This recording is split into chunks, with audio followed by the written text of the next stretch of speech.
Hello followers! Ay magandang araw ho sa inyo lahat. Ako ho ang pambansang bartender ho ng Pilipinas. Ako rin ho ang pambansang mixicologist din ho ng Pilipinas.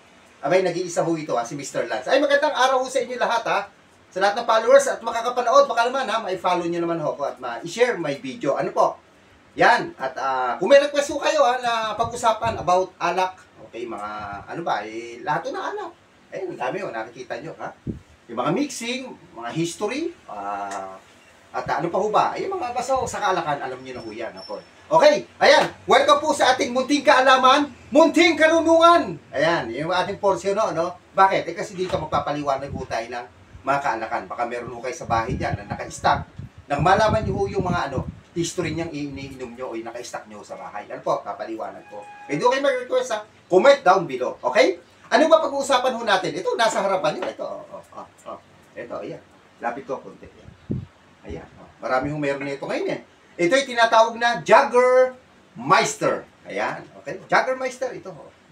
Ito, likod. Ayan. Okay. Paliwanag natin sa munting kaalaman, munting karunungan sa ating episode na Jägermeister. Ano ba itong Jägermeister? Ito ay tinatawag itong Jägermeister. Ano po? Ito po ay kiniklaim na may therapeutic claim. Ibig sabihin therapeutic claim ho, So, parang nakakagaling do ho. Ayan, nakakatulong do sa mga munting karamdaman. Kung tayo may iniinta sa katawan, may konti ko tayong karamdaman. Therapeutic claim do ito, no? May therapeutic claim, ibig sabihin. Bakit?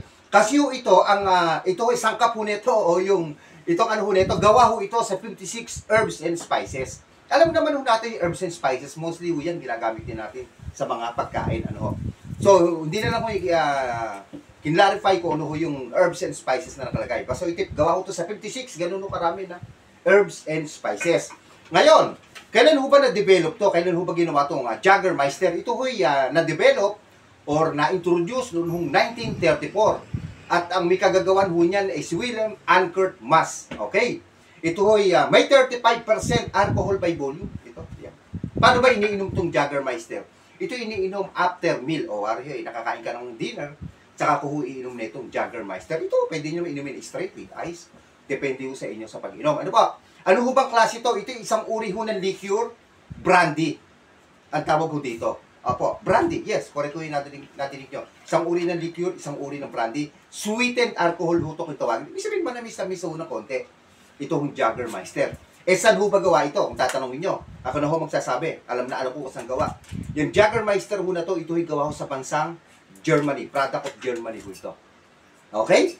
Yan ho ang Jägermeister. Kaya kung meron ho kayo nito ay presyo, hindi ko wala akong ganong alam sa exact price ho ng Jägermeister. Alamin nyo na lang ho yan. Kung magkano ho presyo ho nito. Ano po? Ayan, basta pinaliwanag ko yung munting kaalaman, munting karunungan, yung history po, at konting kaalaman ho dito sa Jägermeister. Okay? Pwede nyo inumin ho ito with ice, or straight, on the rocks, ganun ho.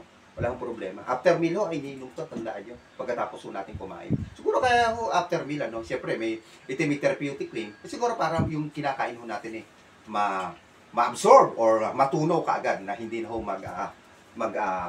pa ho sa fats siguro, yung parang mag-develop pa ng fats. Okay. Yan ang ginagawa inom ng mga German. Kasi 56 herbs and spices, ulitin ko. Ito yung Jägermeister. Okay? Ayan. Sana nagustuhan nyo ating portion na Jägermeister dito sa munting kaalaman, munting karunungan. Kaya kung mga request pa ho kayo ng mga kaalakan dyan, ano gusto nyo itapik? Imported man yan, kaalakan, local man yan, beer man mo yan, or local beer man ho yan, imported beer ho yan. Kahit pero huwag ko kayo mag-alala. Marami naman ho tayo itatapik dito. Ayan, follow and share lang ho sa aking ginagawa. At yan. Kasi mali ito, followers natin, nag-start ulit tayo na lock and hack o ating original Facebook. Basta may katangan, comment down below. Ako ang pambansang bartender ho ng Pilipinas. Ako rin ho, pambansang mixicologist din ho ng Pilipinas. Lagi yung sinasabi ni Mr. Lance, drink moderately. Okay? In God we trust. Thanks for watching, guys. Babu.